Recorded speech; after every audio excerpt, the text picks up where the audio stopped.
Alors l'ozone, c'est une molécule assez simple, hein, c'est O3.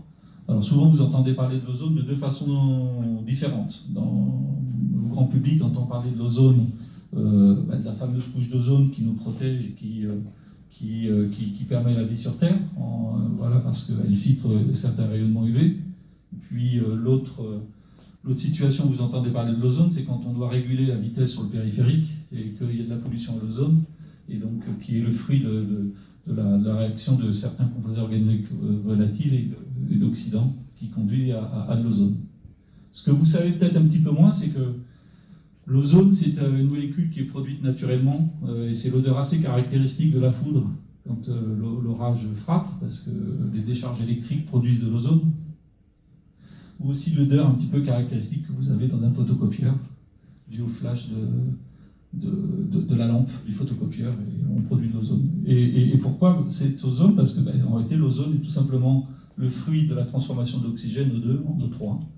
Et la molécule O3 va se redécomposer assez naturellement en oxygène. Donc l'application principale de l'ozone, c'est le traitement de l'eau. Et aujourd'hui, on va dire que plus de 90% des volumes d'ozone produits dans le monde, c'est pour le traitement de l'eau. Aujourd'hui, 80% de l'eau potable qui arrive au robinet en France subit une étape d'ozonation. Pourquoi on utilise l'ozone dans le traitement de l'eau? Parce que ça interagit avec un très grand nombre de virus, bactéries, pathogènes. Ça réagit avec beaucoup de matières organiques, on élimine des odeurs, on décolore, on fait du blanchiment de la pâte à papier à l'ozone. Et l'idée qu'on a eue, c'est d'utiliser cette molécule qui est très très oxydante, voilà, dans l'agriculture et l'agroalimentaire, parce qu'elle s'auto-décompose en oxygène. C'est une application qui est assez courante aujourd'hui dans certains pays, certains continents, et entre autres en Amérique du Nord, parce qu'elle est reconnue GRAS aux États-Unis depuis 1997 et autorisée en application directe avec des produits alimentaires. Et aujourd'hui en Europe, et plus particulièrement en France, il existe aujourd'hui des saisines qui autorisent l'utilisation de l'ozone pour le traitement du blé et très récemment pour le traitement de la salade 4e gamme. Donc aujourd'hui, vous consommez peut-être des salades qui ont été traitées à l'ozone. C'est une molécule qui est assez intéressante parce que c'est un gaz, mais qui peut être dissous dans l'eau, et puis qui peut être génératrice aussi d'autres molécules oxydantes. Donc ça nous laisse un panel d'utilisation qui est très très large et qui nous permet de jouer énormément, et en fonction des applications, de chercher pas mal de solutions. Donc nous on s'en sert beaucoup, principalement comme agent sanitaire, ce qui est un petit peu l'histoire de l'ozone dans le traitement de l'eau. Et puis il y a tout un champ exploratoire aussi sur lequel on voudrait aller, qui est l'utilisation de l'auxiliaire technologique. Est-ce qu'on va pouvoir modifier la qualité de germination d'une semence, la qualité d'un blé, la teneur en molécules antioxydantes dans du raisin, en la soumettant à un stress oxydatif? Et ça, c'est tout un champ exploratoire qui nous intéresse plus particulièrement, ce qui fait qu'on imagine des applications de l'ozone un petit peu dans toute la filière, on va dire, de la production agricole jusqu'à l'export et jusqu'à l'étal des consommateurs. Et tout au long de la filière, on imagine des applications de l'ozone et des technologies oxydatives. Et c'est ce que je vais essayer de balayer à travers les expériences que l'on a. Alors, pour mener ce travail-là, on s'appuie sur la plateforme Toast. C'est quoi la plateforme Toast? Comme l'a dit Madame Pelfig, c'est une plateforme qui a bénéficié d'aides financières de la région Occitanie. Elle est constituée principalement de 3 grands ensembles. Un ensemble de chambres de conservation un petit peu uniques, qui sont des chambres de conservation au 1/20e, qui permettent de la conservation sur des atmosphères contrôlées très faibles en oxygène et additivées en ozone. Donc on en parlera un petit peu plus dans le détail avec les interventions de Sylvain Gerbeau et de Christophe Belloc. Mais c'est des chambres un petit peu uniques qui nous permettent de faire de la conservation comme en milieu industriel, et en plus on y met de l'ozone. Donc on essaie d'étudier les bienfaits, ou l'intérêt de rajouter de l'ozone dans ces chambres. C'est équipé également de 3 chambres de culture. Dans ces chambres de culture, qu'est-ce qu'on fait? On fait pousser des plantes, on les inocule de maladies, on applique des technologies oxydatives à base d'ozone principalement, mais pas que, pour voir si on peut réduire le développement des maladies et on peut remplacer des produits phytosanitaires par des technologies oxydatives. Et puis on a une salle qu'on a baptisée salle d'ozonation, qui est une salle où on met des pilotes, où on va pouvoir tremper des fruits, des légumes dans de l'eau ozonée, ou mettre des stress oxydatifs à l'ozone gazeux. de différentes façons. Pour faire tourner tout ça, on s'appuie sur une équipe dédiée, avec le soutien de Marielle Pagès, qui a travaillé sur la plateforme Toast et qu'on a recruté sur la plateforme Toast et qu'on a pu pérenniser. Sindel Berger et Léa Volmorange, qui sont ingénieurs de recherche également sur la plateforme, et puis on s'appuie sur toute l'équipe technique du laboratoire. On a des collaborations académiques historiques qui nous ont accompagnés dès le départ, le laboratoire chimique industriel de l'ENSIACEP, le laboratoire de génie chimique, TBI à l'INSA, qui ont toujours été là avec nous pour travailler. Je souligne aussi que l'ozone ne s'est pas sorti comme ça du chapeau.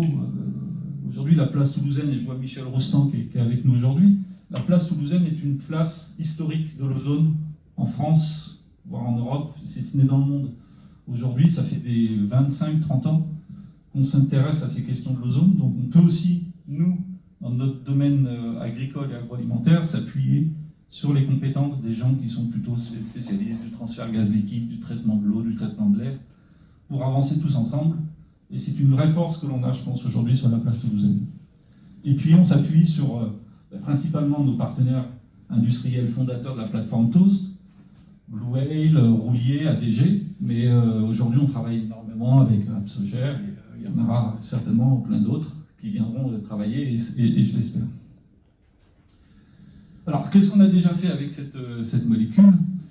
On a réalisé le projet Toast proprement dit, qui avait un budget d'un petit peu plus de 2 millions, avec 3 partenaires industriels que sont ADG, Blue Whale et Roulier, et le soutien financier de la région et de Fonds FEDER. Et on s'est intéressé à plusieurs choses. Premièrement, avec le concours d'ADG et la collaboration avec ADG, on s'est intéressé au développement et à l'évaluation des performances d'un procédé de traitement continu de grains à l'ozone gazeux. Alors, qu'est-ce qu'on veut faire avec ce procédé? Une des applications principales, mais il y en a d'autres, c'est l'élimination, par exemple, de produits phytosanitaires sur des semences. Aujourd'hui, il faut savoir qu'environ une quinzaine de pourcents des semences aujourd'hui produites dans le monde sont déclassées. Enfin, en France, sont déclassées. Le problème de ces semences, c'est qu'elles sont enrobées d'une grande quantité de produits phytosanitaires et d'un colorant. Et l'idée, c'était de se dire, est-ce que quand je les traite à l'ozone, voilà ce que ça donne. On élimine le produit phytosanitaire, on élimine le colorant, et la question, c'était de se dire, est-ce qu'on ne pourrait pas trouver une autre voie de valorisation de ce produit-là, qui aujourd'hui est uniquement brûlé en cimenterie, à un coût d'environ 150 € la tonne par les industriels. Et vous voyez, un petit peu, on peut moduler en fonction de la quantité d'ozone appliquée par kilogramme de grain, on peut moduler le traitement. Et donc ce qu'on a fait dans ce travail-là, on a réussi à dimensionner et à concevoir avec le soutien de la société ADG, donc je vois Sylvain Rané qui est avec nous aujourd'hui, on a conçu un petit prototype qui nous permet de traiter jusqu'à 25 kg de grains par heure. Et l'idée et la conception qu'on en a fait, c'est aussi de pouvoir envisager une transposition industrielle beaucoup plus facile que les réacteurs conventionnels. Voilà. Et donc ça a été un premier réalisé, par exemple, du projet Toast sur les 3 années qui ont eu lieu. Donc après, aujourd'hui, à nous de trouver des nouvelles applications de ce genre de résultats. On essaie aujourd'hui, on discute avec d'autres partenaires, on est en discussion avec Arteris par exemple, pour essayer de trouver des applications pour traiter de différents types de céréales. Le deuxième volet du projet Toast, c'était avec le groupe Roulier, qui est un groupe malouin, un groupe familial basé à Saint-Malo, qui est vraiment spécialiste entre autres des amendements du sol, enfin de la nutrition des plantes, on va dire ça comme ça. Et l'idée, c'était de développer un nouveau simulateur de croissance de plantes par ozonation de substances organiques. L'idée, c'est vraiment on prend une matière du sol, on l'ozone et on regarde si on arrive à moduler l'effet stimulateur de croissance par simple ozonation de la matière. Et juste pour illustrer mon propos, là, ce sont des plants de maïs qu'on a nourris avec un support nutritif et notre matière oxydée. Et là, la même chose, mais sans matière oxydée. Et on voit qu'on a un effet significatif de l'apport de l'étape d'oxydation. Les résultats étant suffisamment satisfaisants pour l'industriel, il a décidé de déposer un brevet. Donc ça, c'est un résultat en soi. Et puis, on continue à discuter avec lui d'une collaboration pour aller un petit peu plus loin. Le dernier volet de la plateforme TO, c'était de se dire, l'ozone, est-ce que ça peut pas être comment une solution pour la conservation des pommes et entre autres augmenter la durée et la qualité de conservation des pommes. Alors, si on se met dans la peau d'une pomme, la question c'était de se dire où est-ce qu'on peut ajouter l'ozone au cours du process de production d'une pomme. Donc une pomme, on la cultive, on la récolte, on la stocke, on la vend. Donc la question c'est de se dire où est-ce qu'on le met, l'ozone, et pourquoi on le met, l'ozone, dans ce parcours-là. Aujourd'hui, on pense que l'ozone a toute sa place parce qu'au regard des demandes des consommateurs, a une meilleure traçabilité, a une meilleure conservation et qui limite l'utilisation des produits phytosanitaires, l'ozone a toute sa place dans ce parcours industriel. Donc là, je vais vous présenter plus spécifiquement quel type de résultat on a obtenu à l'étape de stockage, à savoir, est-ce que si j'additive un petit peu d'ozone dans une chambre de conservation, ça a des effets positifs. Alors, grâce aux investissements qu'on a pu faire, on avait 3 chambres de stockage, donc 3 modalités, et on stockait des pommes dans une chambre témoin, une chambre avec différentes doses d'ozone, et plus ou moins fortes. Voilà. Ce qu'on fait, c'est qu'on stocke des pommes plusieurs mois. Dans ce cas concret, c'était pas très long, c'était 1 mois, mais depuis on a fait d'autres essais. Et on récupère les palox de pommes, 3500 pommes, qu'on trie une à une. Et nos amis du CEFEL, je vois Ghislaine, je vois Marie-Ève, viennent regarder les pommes et nous disent ça c'est malade, pas malade, ça c'est telle maladie, et voilà. Et donc on compte les pommes. Voilà.